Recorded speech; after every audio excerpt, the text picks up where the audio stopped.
आणि चर्चेत पुढे जाण्यापूर्वी आधी आपण हेमलताताईंच्याकडे जाऊयात. ताई, चर्चेत थोडे पुढे जाऊयात. थोड्या वेळात मुख्यमंत्री पण नागपुरात आहेत, तेही आपली प्रतिक्रिया देतील या सगळ्या निवडणुकांच्यावर.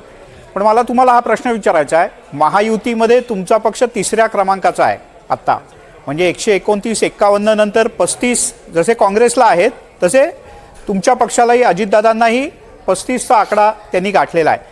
या निवडणुकांच्या नंतर महापालिकेची जेव्हा बोलणी आम्ही वेगवेगळ्या लोकांची ऐकली त्यावेळेला असं कळलं की जर का युती झाली तर ठीक आहे, नाही तर एकला चलो रे. राष्ट्रवादी काँग्रेस, अजित पवार पक्ष या निवडणुकांच्या नंतर नेमका काय शिकतोय, या आकड्याचं कसं आकलन करतोय पुढे जाताना? नाही, मला असं वाटतंय की पक्षाने संघटनात्मक बांधणीकडे आम्ही जरूर लक्ष देऊ. ज्या ज्या ठिकाणी आम्ही कमी पडलोय, संघटना कमी पडली आहे, ती संघटना मजबूत करण्यावरती राष्ट्रवादी काँग्रेस पक्ष हा भर देईल. येणाऱ्या महापालिकेच्या निवडणुका अक्षरशः आता 15-20 दिवसावरती येऊन ठेपलेल्या आहेत. एक महायुती म्हणून एकत्रितपणे या निवडणुकीला सामोरं गेलं पाहिजे अशी आमची सगळ्यांचीच कार्यकर्त्यांची भूमिका आहे आणि ती भूमिका आम्ही आमच्या पक्ष नेतृत्वाकडे सांगितलेली आहे. शक्यतो आम्ही महायुतीमध्ये लढण्याचा प्रयत्न करू, परंतु उद्या जर काही महायुतीमध्ये काही बिनसलं किंवा वेगवेगळं लढण्याचं ठरलं तर एक कार्यकर्ता म्हणून आम्ही त्यालाही सामोरं जाऊ. परंतु शक्यतो स्वतःचा पक्ष मजबूत करणं, संघटनात्मक बांधणी चांगली करणं या दृष्टीने आम्ही जरूर प्रयत्न करू आणि ह्या निकालांमधून आम्ही तो बोध नक्की घेऊ. त्यामुळे एक महत्त्वाचा बोध त्यांनी घेतला. आपण हाच प्रश्न काँग्रेसच्याही इथल्या नेत्यांना विचारूयात. बालाजी, या निवडणुकांमध्ये जसं शरद पवार गट 35 आहे तसे तुम्ही सुद्धा 35 आहात. म्हणजे आपण वेगळ्या अर्थानं म्हटलं तर शाळेत आपण काठावर पास, 35 मार्क म्हणजे. तर यातून काय बोध घ्याल तुम्ही, काय पुढे वाटतंय? कारण मुंबईत तुम्ही तर एकला चलोरेची भूमिका घेतली आहे. याच्यामध्ये 2 विषय आहेत, 2 प्रकार आहेत. एक पहिला म्हणजे निवडणूक प्रक्रियेवरती आक्षेप घेऊन त्याच्या विरोधात लढा ठेवणे, आणि दुसरा निश्चित पद्धतीनं पक्ष संघटना म्हणून त्याचं आम्ही चिंतन करू की संघटनात्मक पातळीवरती आम्ही कुठे कुठे कमी आहोत आणि कुठे मजबूती दिली पाहिजे. त्या अनुषंगानं आम्ही अजून अधिक काम करू. पण त्या कामाला महत्त्व तेव्हाच प्राप्त होणार आहे जेव्हा ही यंत्रणा, आणि ही यंत्रणा आज हा पराभव आहे म्हणून नाही, आम्ही नेहमी सातत्यानं, म्हणजे अगदी कर्नाटकमध्ये आमचं सरकार होतं, राहुलजींनी जेव्हा पुराव्यानिशी हे विषय मांडले तेव्हा काँग्रेस शासित राज्यामधले मांडले. म्हणजे आम्ही, आमचं सरकार जरी असेल तरी आमचं म्हणणं तेच आहे की निवडणुका पारदर्शक असाव्या. या दोन्ही पातळ्यांवरती आम्ही काम करू निश्चित पद्धतीनं. आणि उरला प्रश्न हेमलताताईंचा, ताईंनी नाराज व्हायची गरज नाही, चेहऱ्यावरती मला जरा ताईंचा नाराजी दिसतीये. भविष्यामध्ये भाजप निश्चितच राष्ट्रवादी आणि शिंदे सेना या दोघांचा TDP आणि शिरोमणी अकाली दल केल्याशिवाय राहणार नाही, हा येणारा काळ दाखवेल. म्हणजे अशा रूपानं तुम्ही शुभेच्छा देताय की तुमचं? नाही, तसं होणार आहे. ते सहन करण्याची इच्छाशक्ती त्यांना मिळो. बोला हेमलताताई. काँग्रेसच्या नेतृत्वाचा अशा पद्धतीचं वक्तव्य आणि हा ओव्हर कॉन्फिडन्सच काँग्रेस पक्षाचा अनेक ठिकाणी नडत गेलेला आहे. 35 वर्ष मी त्या पक्षामध्ये राहिलेली आहे आणि एक नेत्यांची, कार्यकर्त्यांच्या सोबत वागण्याची भूमिका आणि नेत्यांचं ॲटिट्यूड, आता पक्षामध्ये एवढी पिछेहाट झाली तरी सुद्धा ते ॲटिट्यूड, ते काही पक्षाचं कमी होत नाही आणि पक्ष येणाऱ्या प्रत्येक निवडणुकीतून काही बोध घ्यायला तयार नाहीये. तर त्याच्यामुळे मी त्याच्यावरती काही कमेंट पास करत नाहीये. आमचं जे काही व्हायचं ते होऊ, पण आमचं नेतृत्व अतिशय सक्षम आहे, कार्यकर्त्यांना आधार देणार आहे, कार्यकर्त्यांच्या पाठीवरती हात ठेवणार आहे, कार्यकर्त्यांना बळ देणार आहे, ना की तुमच्या पक्षामध्ये जे नेतृत्व आहे की एखाद्या पक्षाचा स्लीपर सेल म्हणून काम करायचं आणि जेव्हा पक्षाच्या कार्यकर्त्यांना अडचणीची वेळ येते बेसलेस आहे, याला कुठलाही आधार नाहीये. ताई, तुम्हालाही माहिती आहे, 35 वर्ष तुम्ही जरी काँग्रेसमध्ये आहात, मला तुम्ही अजूनही मनाने काँग्रेसीच आहात हे बोलताना पण तुम्हाला निश्चित वेदना होताना दिसत आहेत. पण तुम्हालाही माहिती आहे की आता जो काँग्रेस पक्ष शिल्लक आहे तो निष्ठावंतांचा आणि पक्क्या लोकांचा काँग्रेस पक्ष शिल्लक आहे. बाकी सगळ्यांना भाजपने घेऊन गेलेला आहे. त्यामुळे उर्वरित नेते आणि कार्यकर्ते हे निष्ठावंत.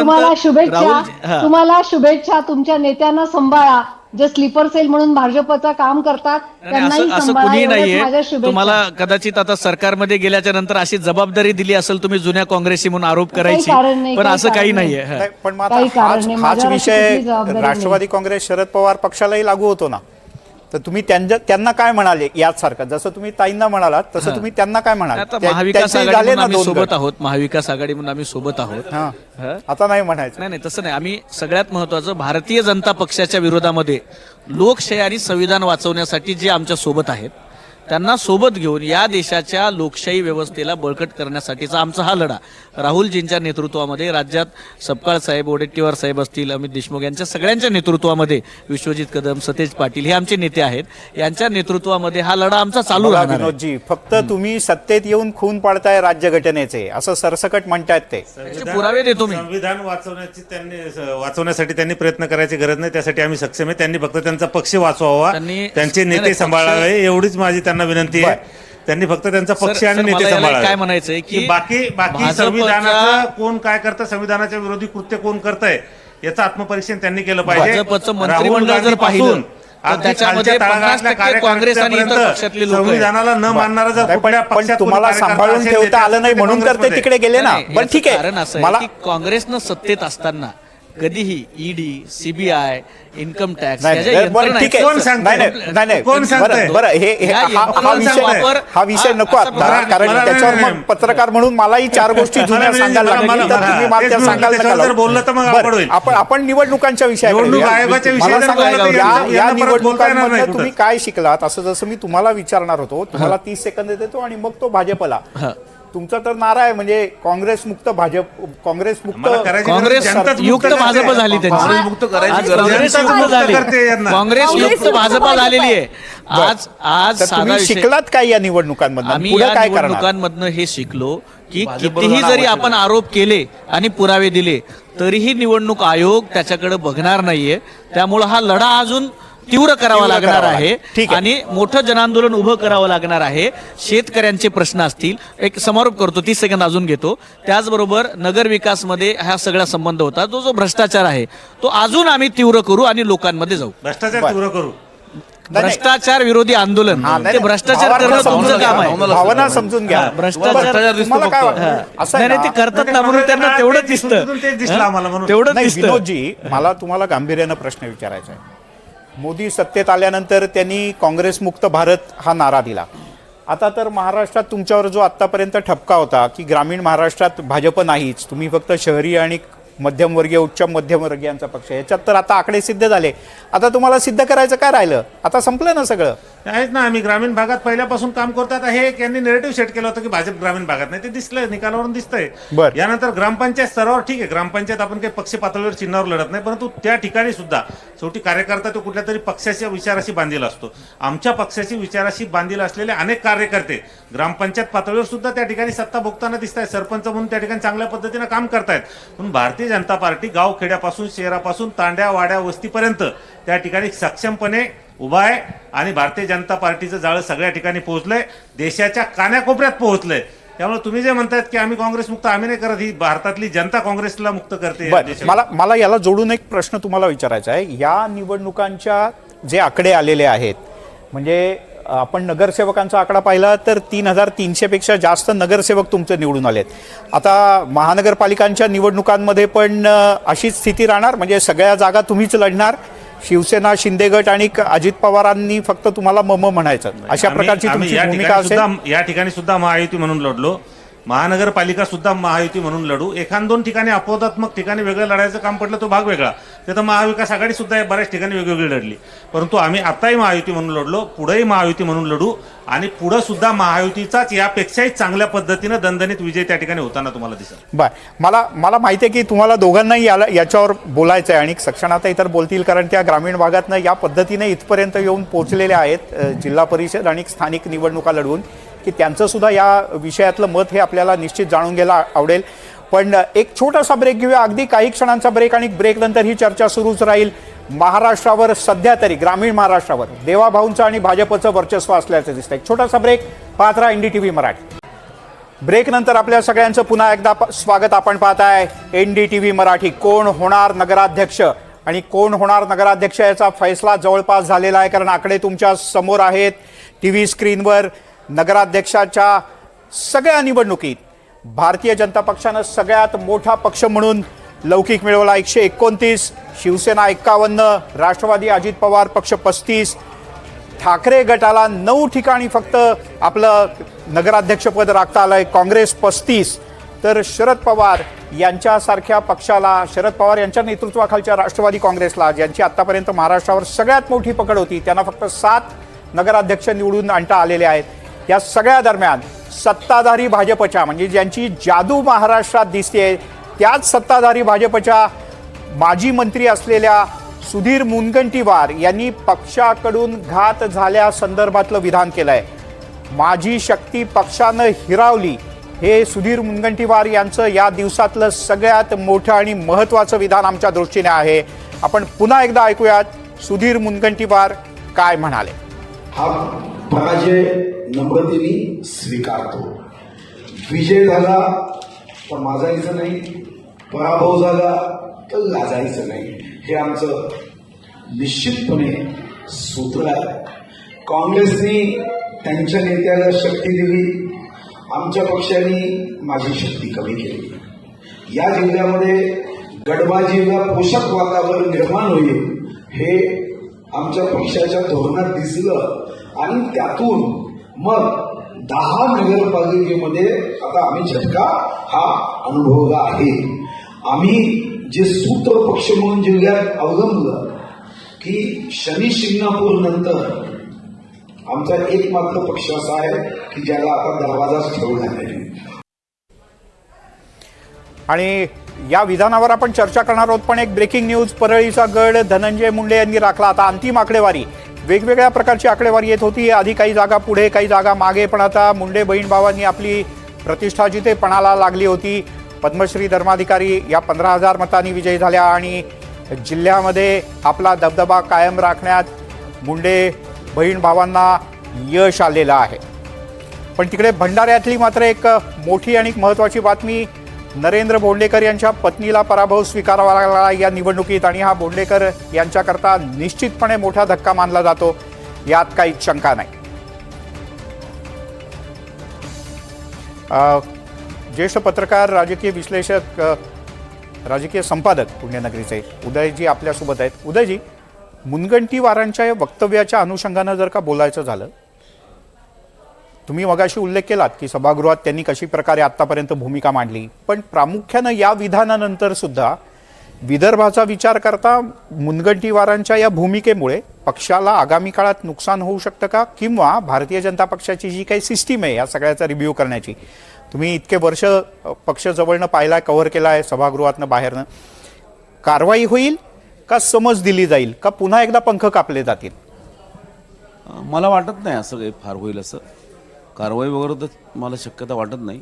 त्यांनी स्वतःच काही निर्णय घेतला तर किंवा तो भाग वेगळा, पण विदर्भामध्ये अशा प्रकारची भूमिका जर एकच आमदार मांडत असेल तर त्याचा परिणाम हा काय पक्षावर लगेच होतो असं मला वाटत नाही। आणि तशी भूमिका त्यांनी मांडणं हे खदखद जी आतमध्ये असते तिला एक ते कुठेतरी प्रेशर कुकर असतो ना, ती शिट्टी वाजते, तर त्याचा तसा परिणाम होऊ शकतो आणि तो काही फार वाईट नसेल, तो कुकर फुटणार नाही याची पण दक्षता मला या अनुषंगानं विचारायचं होतं, मुनगंटीवार तर आपल्या भागाच्या 10 नगरपालिकांच्या बद्दल बोलले, पण आज पिंपरी चिंचवडमध्ये काय स्थिती आपण सगळ्यांनी पाहिलं। 2 दिवसांपूर्वी पिंपरी चिंचवडमध्ये पक्षप्रवेशानंतर भाजपचेच कार्यकर्ते निदर्शनं करत होते।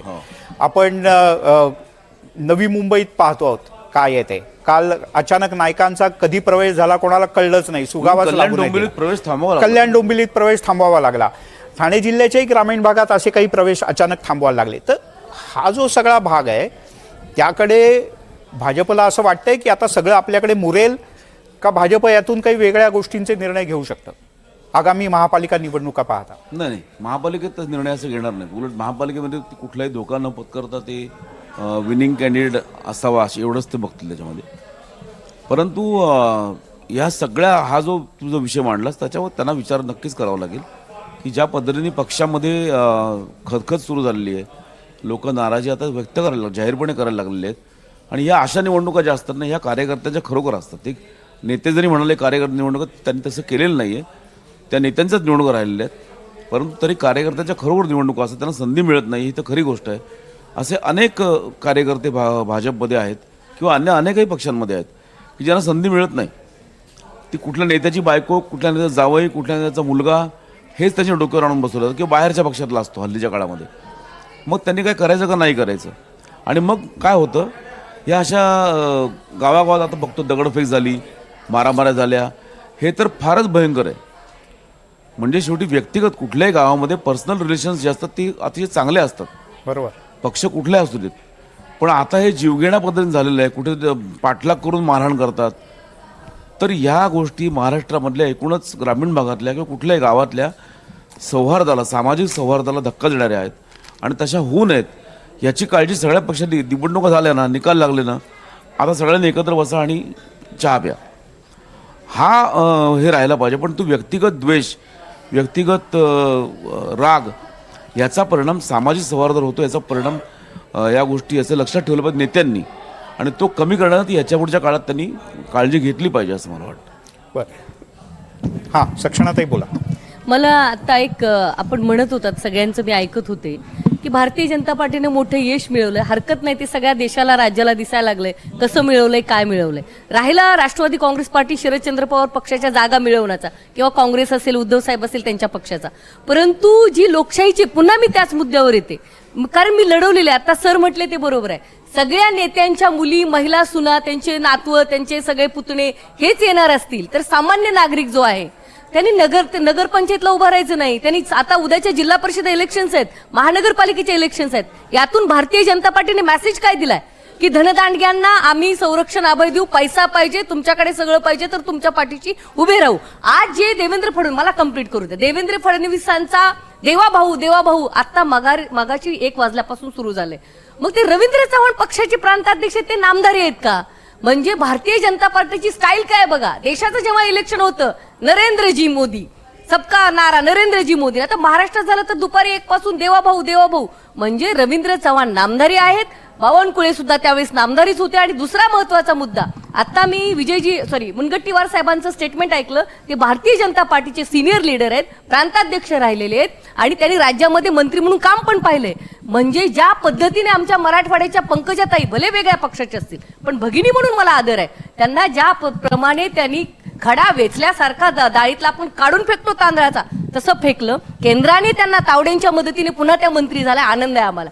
तेच कारस्थान विजयजी मुनगंटीवार यांच्या संदर्भात होतंय की काय? भारतीय जनता पार्टीमध्ये जो कॅन्डिडेट प्रबळ होतोय, जो नेता प्रबळ होतो, देवेंद्रजी त्याचा रहमान डकेत म्हणून, म्हणजे बलुचिस्तान, काबूल पण माझंच, कराची पण माझीच, म्हणजे महाराष्ट्राचा रहमान डके देवेंद्रजी आहेत की काय, असं मला वाटायला लागलं. बापरे, तुम्ही एवढी मोठी नावं घेतलीत की तर अवघड होईल पुढे, पण ते किती अस्वस्थ झालेत बघा. बोलताना नाही, मी अस्वस्थ नाहीये, फक्त एवढं आपलं वय किती, आपण बोलतो किती, कुठल्या नेत्यावर बोलतो, आपल्या पात्रतेनुसार त्या ठिकाणी आपण बोललं पाहिजे. देवेंद्रजी सारख्या नेत्यावर बोलताना आपण 10 वेळेस विचार केला पाहिजे, आपली लायकी आणि पात्रता आपण बघितली पाहिजे. आणि दुसरी गोष्ट, ऐका मी तुमच्या मनात बोललो नाही, दुसरी गोष्ट, तुम्ही भाजपची काळजी कशाला करता? भाजपची काळजी करण्यासाठी भाजपचे नेते सक्षम आहे, भाजपची काळजी करायला भाजपचे सगळे नेते या ठिकाणी सक्षम आहे, तयार आहे. त्यामुळे तुम्ही तुमच्या पक्षाची काळजी करा, तुमच्या पक्षात काय चाललं ते बघा.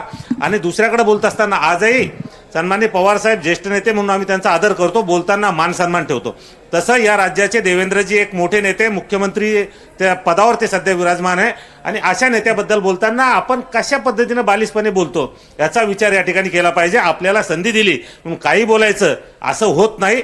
आपल्या याच बोलण्यामुळे, याच चुकीमुळे आज आपण इथे, आपल्या नेत्यांनी अनेक वेळेस झापलंय आपल्याला, त्याचा भान जरा ठेवा. तुम्ही बोलताय ते अजितदादा, नाही मला महाराष्ट्रात अजितदादांनी असेल, सुप्रियाताईंनी असेल, अनेक नेत्यांनी तुम्हाला झापलंय, त्याच्यामुळे हे जरा बंद करा, हे बंद करा. काय आपला स्वभाव बदला, पवार दादा असतील, त्यांचा स्वभावच आहे गुंडागर्दी करणारे, आपला स्वभाव बदला आणि पाकिस्तानी विचाराची भाषा बंद करा.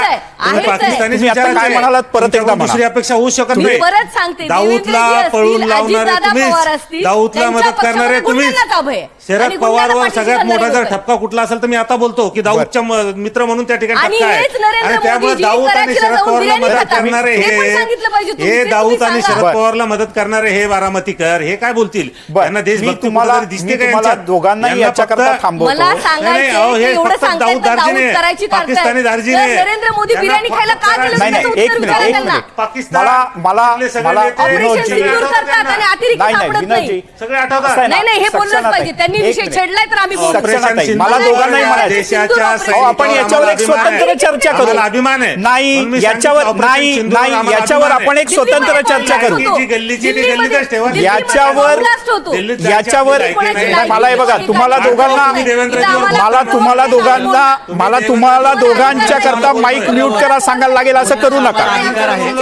तुम्हाला दोघांच्या करता माईक म्यूट करायला लागेल असं करायला सांगू नका मला. मी तुम्हाला आठवण करून देतो. मोठ्या नेत्यावर नाही विनोदजी, मी तुम्हालाही आठवण करून, मी तुम्हाला दोघांनाही आठवण करून देतो. आपण आता महाराष्ट्राच्या ग्रामीण भागातल्या निवडणुकांच्या बद्दल बोलतो. ठीक आहे, तुम्ही बोलत राहा. मंडळी, अत्यंत जिव्हाळ्याच्या अशा विषयावर ही सगळी चर्चा केल्यानंतर आपला जो मूळ विषय होता तो बाजूला राहिला. पण पारंपरिक याच्यातल्या दिग्गज बड्या नेत्यांच्या पुत्रांना, नातेवाईकांना, मुलींना, सुनांना महाराष्ट्रातल्या जनतेनं नाकारलंय. सरकारमधली या सगळ्या राजकीय पक्षांमधली जी घराणेशाही होती ती महाराष्ट्रातल्या सर्वसामान्य जनतेनं नाकारली. जे काही जनतेला म्हणायचं होतं ते त्यांनी या निवडणुकीत म्हटलेलं आहे आणि ते आपल्या समोर आहे. त्याच्यातले पडद्यामागचे जे काही मुद्दे आहेत ते आत्ता काही समोर आले आहेत, भ्रष्टाचारासारखे. अन्य काही मुद्दे पुढच्या काही दिवसात समोर येतील. पण या सगळ्या मान्यवरांनी वेळ दिला. आत्ता तुर्तास तरी मी या सगळ्या मान्यवरांचे मनापासून आभार मानतो. मुद्दे तर सुरू राहतात, फक्त गुद्द्यावर जाऊ नका एवढीच माझी आपल्याला आग्रहाची विनंती आहे. आपण सगळेजण आलात, आपल्या सगळ्यांचे मनापासून आभार. आता या बुलेटिनमध्ये एक छोटासा ब्रेक घेऊया. ब्रेकनंतर याच विषयावरच्या अन्य काही मुद्द्यांवर चर्चा सुरूच राहील. पाहत राहा NDTV मराठी. हे आहे NDTV आणि आपण पाहत आहात NDTV मराठी.